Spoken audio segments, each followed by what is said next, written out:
గత 5 ఏళ్ల వైసీపీ పాలనలో ప్రజలు రాక్షస పాలనను చూశారని బీజేపీ ఎంపీ పురంధేశ్వరి మండిపడ్డారు. మార్పును కోరుకుంటూ ప్రజలు డబుల్ ఇంజిన్ ప్రభుత్వానికి అధికారం ఇచ్చారని తెలిపారు. ఏదైతే అంతకు ముందు 5 సంవత్సరాలు ఒక రాక్షస పాలనని మనం చూసాము, రాష్ట్రాన్ని అప్పుల పాలు చేసినటువంటి పాలన మనం చూసాము. ఎవరికి కూడా ఏ వర్గం వారికి కూడా న్యాయం చేయనటువంటి ఒక పాలనని మనం చూసాము.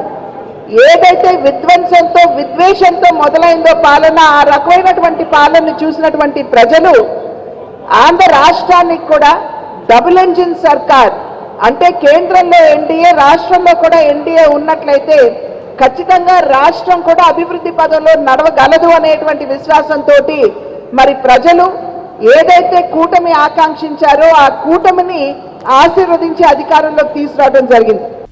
గత 5 ఏళ్ల వైసీపీ పాలనలో ప్రజలు రాక్షస పాలనను చూశారని బీజేపీ ఎంపీ పురంధేశ్వరి మండిపడ్డారు. మార్పును కోరుకుంటూ ప్రజలు డబుల్ ఇంజిన్ ప్రభుత్వానికి అధికారం ఇచ్చారని తెలిపారు. ఏదైతే అంతకు ముందు 5 సంవత్సరాలు ఒక రాక్షస పాలనని మనం చూసాము, రాష్ట్రాన్ని అప్పుల పాలు చేసినటువంటి పాలన మనం చూసాము. ఎవరికి కూడా ఏ వర్గం వారికి కూడా న్యాయం చేయనటువంటి ఒక పాలనని మనం చూసాము. ఏదైతే విధ్వంసంతో విద్వేషంతో మొదలైందో పాలన, ఆ రకమైనటువంటి పాలనను చూసినటువంటి ప్రజలు ఆంధ్ర రాష్ట్రానికి కూడా డబుల్ ఇంజిన్ సర్కార్ అంటే కేంద్రంలో ఎన్డీఏ, రాష్ట్రంలో కూడా ఎన్డీఏ ఉన్నట్లయితే ఖచ్చితంగా రాష్ట్రం కూడా అభివృద్ధి పదంలో నడవగలదు అనేటువంటి విశ్వాసంతో మరి ప్రజలు ఏదైతే కూటమి ఆకాంక్షించారో ఆ కూటమిని ఆశీర్వదించి అధికారంలోకి తీసుకురావడం జరిగింది.